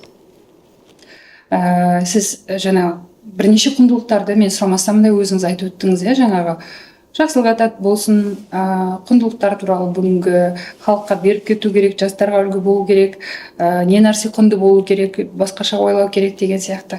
Тағы сізді қандай өзіңіз жалпы анау адамның көзі тірісінде бағалай білу керек тұлғаларды деп бірнеше сөзді айтып өттіңіз өзіңіз. Жалпы өзіңізді толғандыратын нәрсе көп екені көрініп тұр да, ойыңыздың тереңдігі. Бүгінгі таңда қоғам өмірінде тағы сізді қандай тақырыптар толғандырады? Мен толғандырады дегенде, мен өз ойымды айтып жатырмын, жаңағы нәрсе. Яғни сіз оған бейтарап емессіз, яғни ол сіздің ойыңызда жүрген нәрсе. Ойымда бар нәрсе, мен ол нәрсені ішімде сақтап қаламын, айтатын жерде айтып қойған нәрсем да, соны сізбен бөлісіп жатқаным ғой. Бірақ енді шынымен де ойланатын нәрсе, шынымен де толғанатын нәрсе, ол мен болашақ, балдарымның болашағы.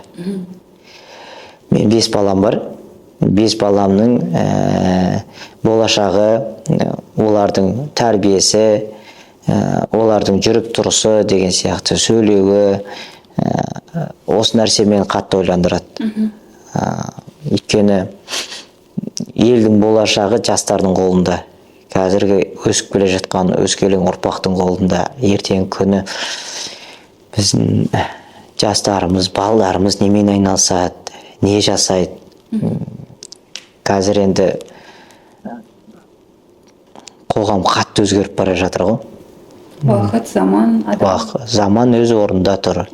Уақыт өз орнында тұр. Қоғам өзгеріп бара жатыр, адам өзгеріп бара жатыр. Қоғам мен адам деген нәрсе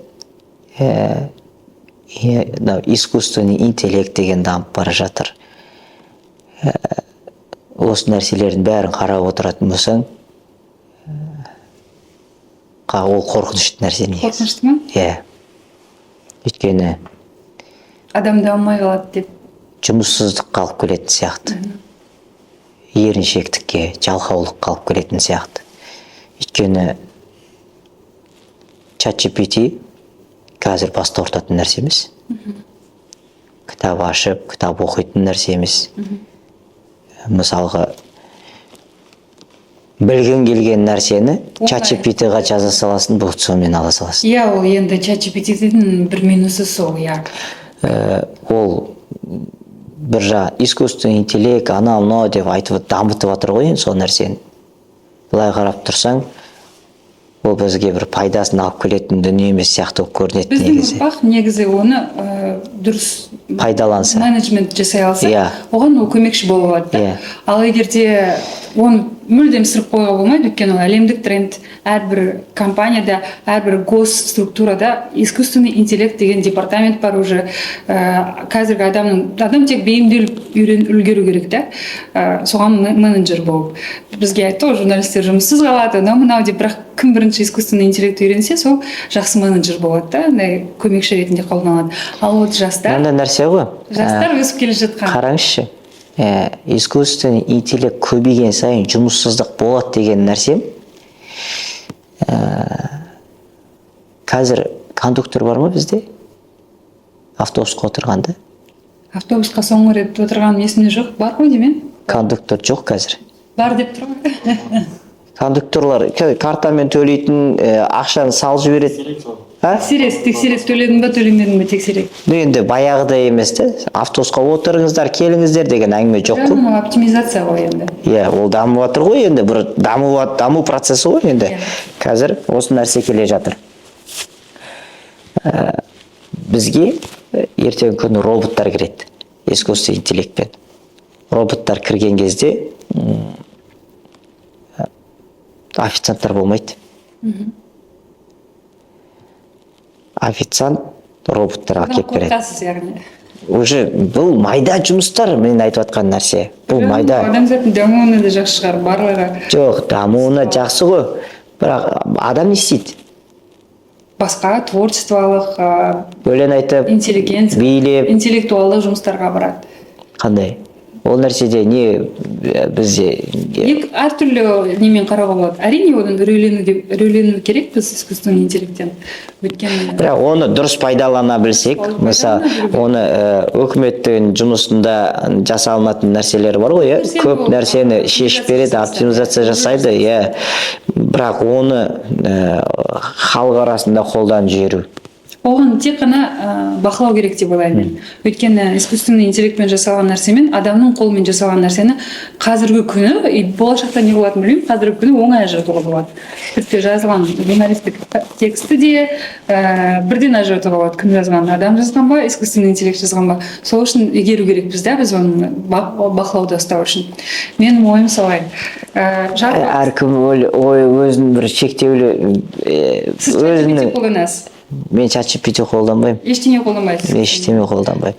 Жоқ, мен ChatGPT қолданатындарды білем да.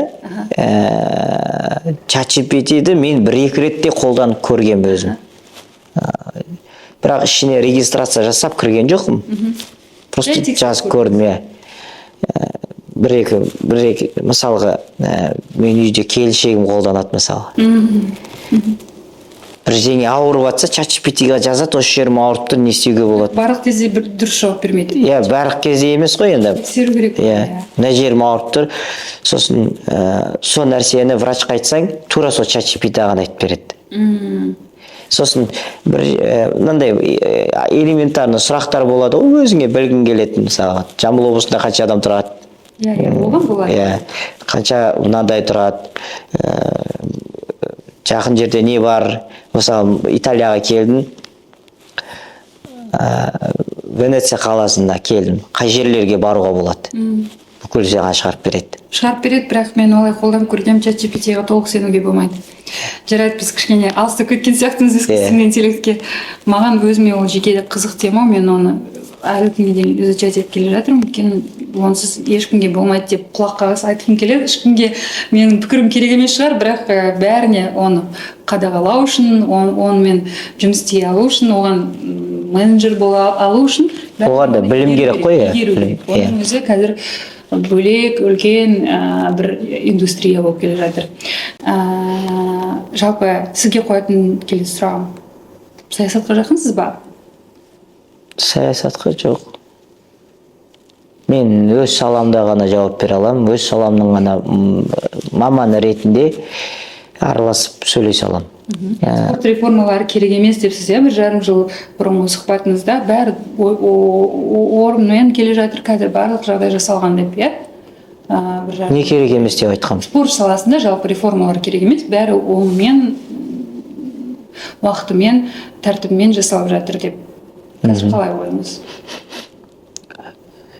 Негізі жасалынып жатыр ғой, сол өзінің уақытымен бәрі несімен келіп жатыр ғой. Қазір мысалы бізде де қандай мамандар алынып жатыр қазір. Спортшыларға легионерлер алып жатыр, оған қалай қарайсыз? Легионерлер алып жатқан жоқ. Кеше ғана Қайсар клубы мен Ақтөбе клубына 2 легионер келді. Челси мен Манчестер Юнайтедтен. Енді мен легионерлерге қарсымын деп. Легионерлерге білмеймін, енді қазақтың жерінде жүргеннен кейін қазақтың баласы шыққан дұрыс қой деп ойлаймын енді ше. Қандай спорт саласы болмасын. Енді мамандар алып келуге болады. Мамандарға ешқандай алып келетін мықты маман болса, алып келу оған қарсылығым жоқ ешқандай. Бірақ енді легионер алып келіп қазақтың атынан бір негр жүгіртіп қою деген сияқты бір болмаса. Сондай болады ғой, екі топта да. Сондай нәрселерді енді білмеймін енді.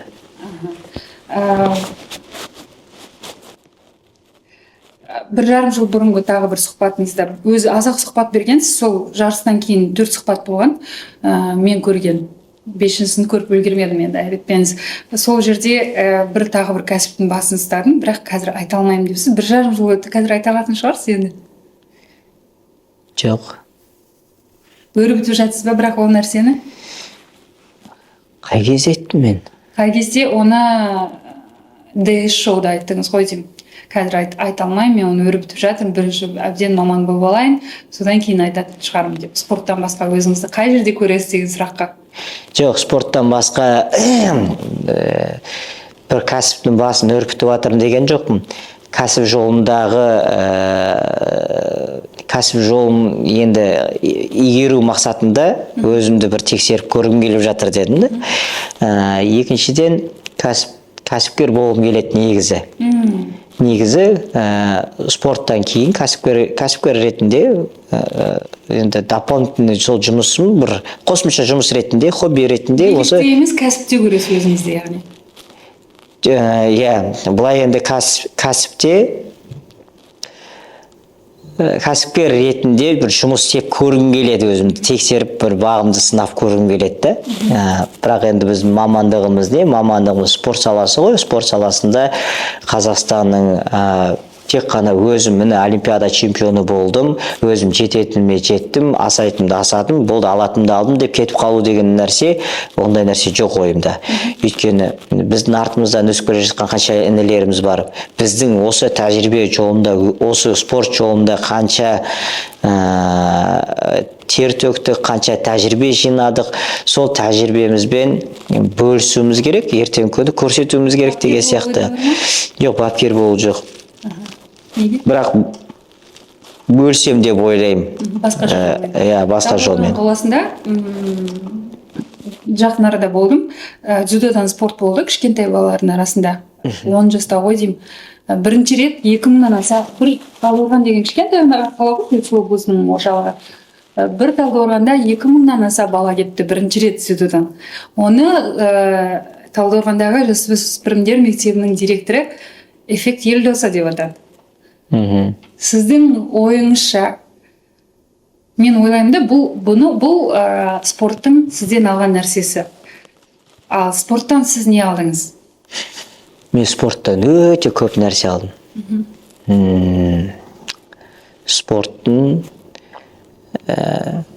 Спорттың септігімен көп дос таптым.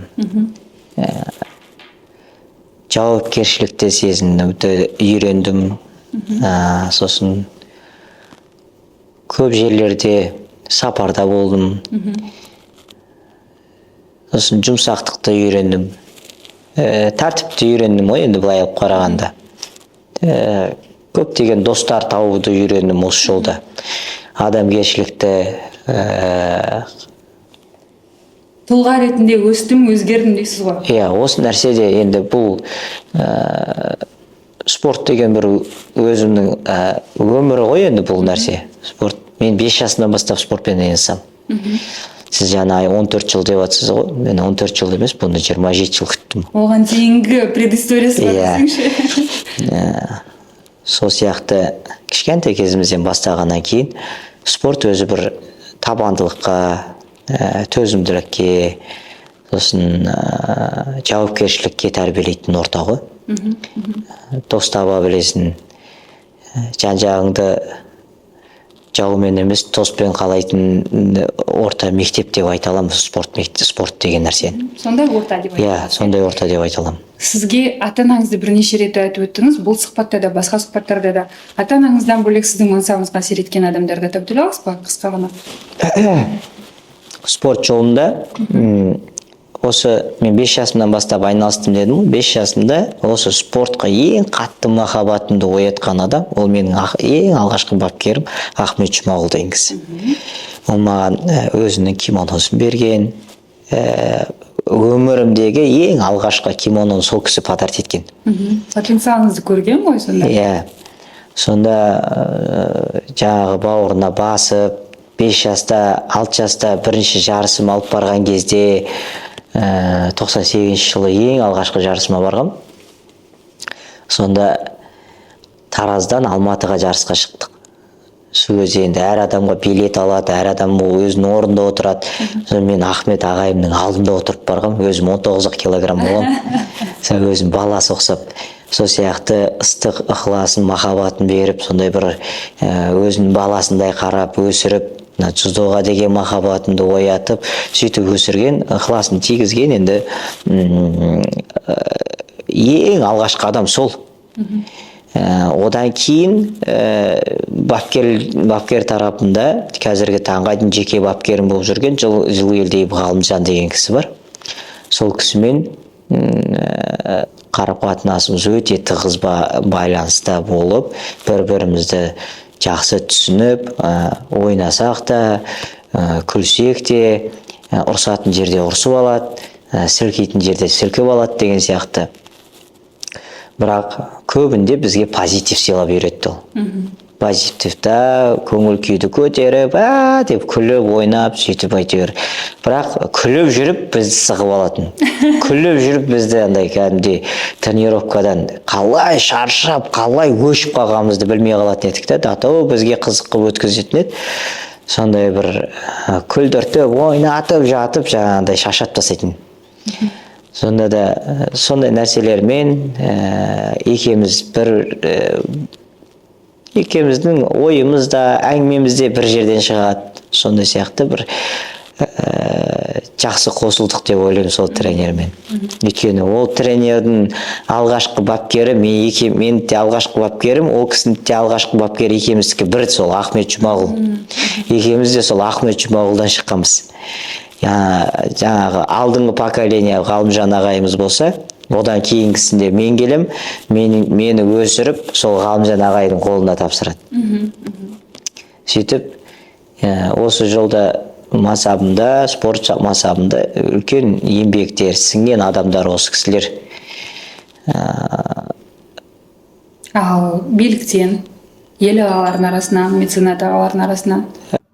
Егер сіз кәсіп иесі болсаңыз және сіздің бизнесіңізге жарнама керек болса, немесе контент-продюсердің көмегі қажет болса, Instagram парақшама өтіп маған жаза аласыз. Сіз бизнес иесі ретінде жақсы білесіз, бүгінгі таңда диджитал промасыз бизнестің алға жүруі мүмкін емес дерлік.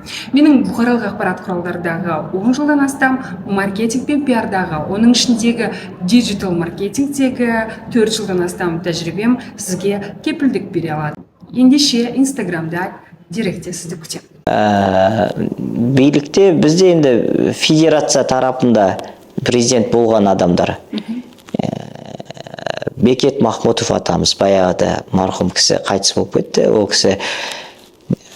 кісі туралы енді ол да аңыз адам. Ол енді вообще ол кісі туралы вообще сөзім жоқ енді. Қатты мотиватор болды.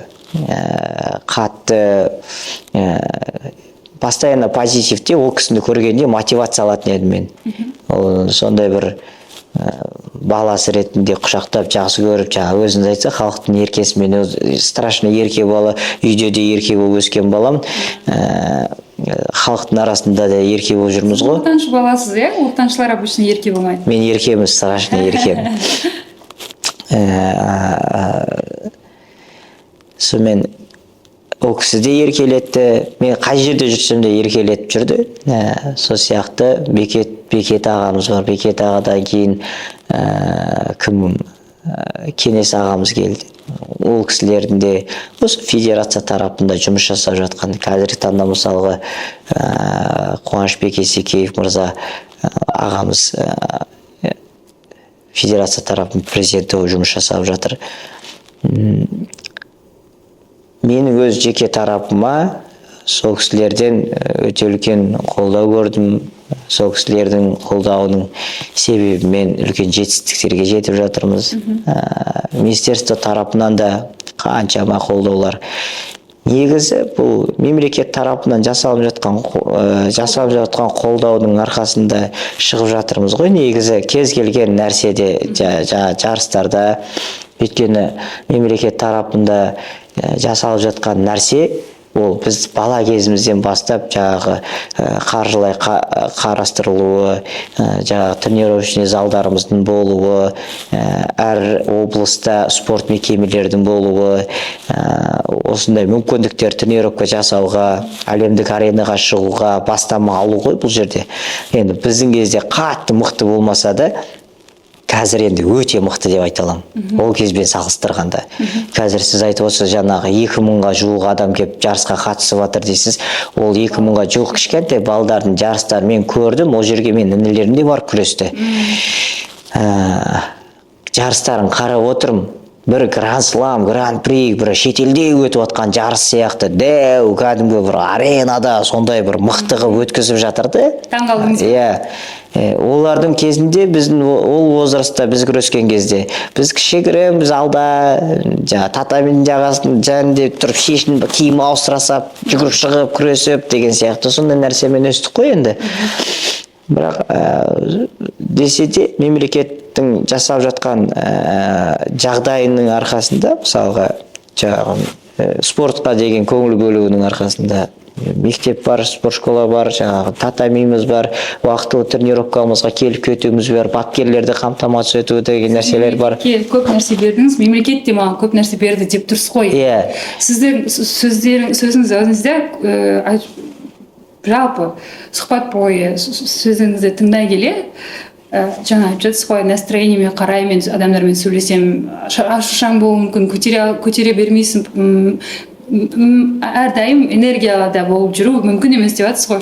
Бірақ жалпылама алғанда сіз өте позитивті адам сияқтысыз да негізі. Және сіздің жолыңыз болғыш сияқты. Сіздің өзіңіз сияқты ма, болғыш па деп. Сондай екен. Менің түйгенім кішкентай кезіңізден бастап қанша адам көмектескен, тек қана оң жағынан әсер еткен өміріңізге адамдар кездескен, дұрыс адамдар деп айтады ғой. Дұрыс уақытта, дұрыс кезде деген сияқты. Жолыңыз болғыш деп түйдім. Келісесіз бе осымен? Жолым болғыш. Иә. Аллаға шүкір.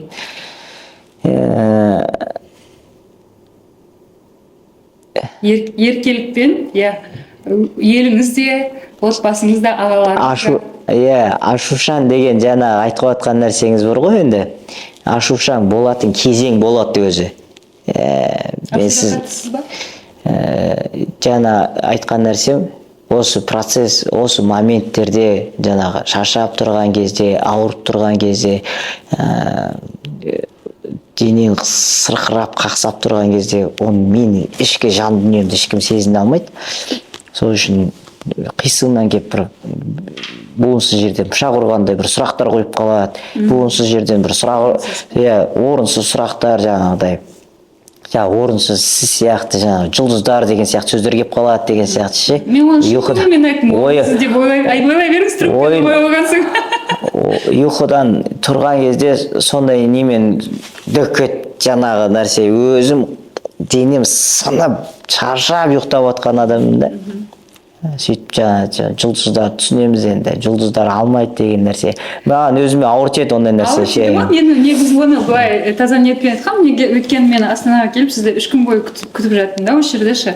Келіп мына жерге тағы 2 сағат күттім. Маған мен бірақ оған ешқандай жауап жасаған жоқпын, өйткені түсінемін сіздің графигіңіз тығыз екен.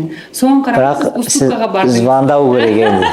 Звондамағаныңызды мен кеше звондамағаныңыз бірақ әдемі келе жатыр еді, ары қарай осыны қайтадан көтеріп кеттіңіз. Жарайды, блиц. Ең бақытты шағыңыз қазір деп айта аласыз ба? Иә, жоқ. Бақыттымын, иә. Ең бақытты болғанда бақытсыз болған күнім есімде жоқ. Аллаға шүкір енді бақытты болып келе жатырмыз. Алла бақытымызды ұзағынан қылсын. Бұл блиц еді негізі. Блиц деген не ол? Қысқа сұрақтар. Иә, жоқ демесе бір сөзбен жауап береді. Бақыттымын, иә. Иә. Үрейді жеңетін тәсіліңіз? Бұған қалай қысқа жауап береміз? Иә, жоқ деп айта салайын ба? Сөйлеумен жауап берсеңіз де болады. Иә деп. Иә дей салайын ба? Үрей болғанда. Үрейсіз адам бірінші рет көріп тұрмын мен.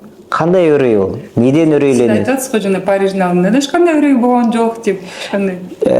Қорқу, сосын мотивация, қорқу мен қобалжу деген нәрсе бар. Қобалжу бір бөлек нәрсе, қорқу бір бөлек нәрсе. Сіз қайсысын меңзеп тұрсыз бұл жерде? Қорқу деген нәрсе жоқ. Керемет. Яғни бұл сіздің табиғатыңыз. Жеңіп волнение деген нәрсе болады менде. Ол жаңағы қобалжу деген сияқты нәрселер. Қобалжып тұрасың, қазір не болады екен, қалай болады екен, қалай тастап кетемін анан деген сияқты спортта. Ұстасып кеткенде ол қобалжу жоқ болып кетеді. Ол кез келген спортшыларда қандай легенда болсын, не болсын, ол бәрінде болады мына нәрсе. Ал енді қорқып тұру деген ол болды уже, қорқу деген уже болды деген сөз ғой, ол ұтылдым деген сөз. Ұтылдым деген Иә. сөз. Керемет. Жеңіс пен жеңіліс арасындағы ең үлкен сабақ. Әр жеңіліс тәжірибе жинау. Спорттан кейінгі өмірді де айттық, кәсіпке Бұйырса, шығарсыз, бұйырса. Сіз үшін осы күнге дейін, енді бұйырса тағы да болады ғой, ең ауыр болған қарсылас. Осы күнге дейін. Таката. Досыңыз. Дос. Сізге кимоно берген. Ең сүйікті спортшыңыз қазіргі түн, басқа файтерларды қарайтын шығарсыз мүмкін? Өзіңізден басқа. Бір прям сүйікті дейтін спортшым жоқ. Именно дзюдодан ба? Жоқ, жалпы жекпе-жектен кез келген. Білмейді екенмін соны ше. Қарамайды екенсіз, жеңілістен кейін жылаған кездер болды ма? Болды. Көп болды. Мына жерде жалпы бұл ұлттық құрама жаттығатын жер ғой. Иә. Бұл жерде сізден басқа да жұлдыздар жүр. Біз үшін спорттағы танымал адамдар деп айтайықшы. Абиба, басқасы болсын, бәрі жиналып әңгіме айтып, бір сондай басқосулар бола ма жалпы? Күніге болады. Бірақ олардың мансабын бақыламайды екенсіз. Несін? Мансабын. Олардың мансабын не деп бақылаймыз? Білмеймін, маған мынады, техникасы жеңді деген сияқты ешкімді бақыламайды екен дегеніңізді айтып. Жоқ, енді бір сіз айтып тұрсыз ғой, сіз жақсы көретін бір спортшыңыз бар ма? Бір прям жақсы көріп тұратын бір спортшы жоқ. Мен өзім спортшы болғаннан кейін ше. Мен спорт жолында жүрмін ғой, әлі спортымды аяқтаған жоқпын. Осы салада жүргеннен кейін өз спортшы ретінде прям ұнайды маған деген біреуге өз спортшылардың арасында өзіміздің арамызда мысалға қазақтарды қоспай мысалы шетелден алып қара деген сияқты нәрсе ғой. Мен мысалы шетелді мысалға біз өзімізден жоғары қоя алмайды екенмін. Өзім осы салада жүрген кезде. Енді қойып кеткеннен кейін мүмкін бір жақсы біреулер шығатын шығар. Білмеймін, патриот па или өзінің бір ұстанымы сондай ма, өзімізден мықты екенімізді әрқашан көрсетіп тұру мақсатында ма деген сияқты нелер ғой. Енді бірақ мен бала кезден өзім осылай болып өскен баламын ше. Менің сұхбатым тамам осымен, бірақ жалғастырамыз, қазір айтамын сізге. Негізі айтарыңыз көп екен, ол күшті. Сұхбат барысында менің өзімнің тұжырымым бойынша менің сұрақтарым сізге қалай тигенін білмеймін, арасында ашуыңызды келтірдім, оны байқадым, бірақ барынша ашық, барынша шынайы, шын және толымды қылып жауап бердіңіз. Бұл интервью үшін өте маңызды, сол үшін рахмет. Және біз үшін тренировкаңызды кейінге шегергеніңіз үшін де сізге рахмет. Алда әлем чемпионы болуыңызды, әлемнің тарихына енуіңізге тілектеспіз. Рахмет үлкен.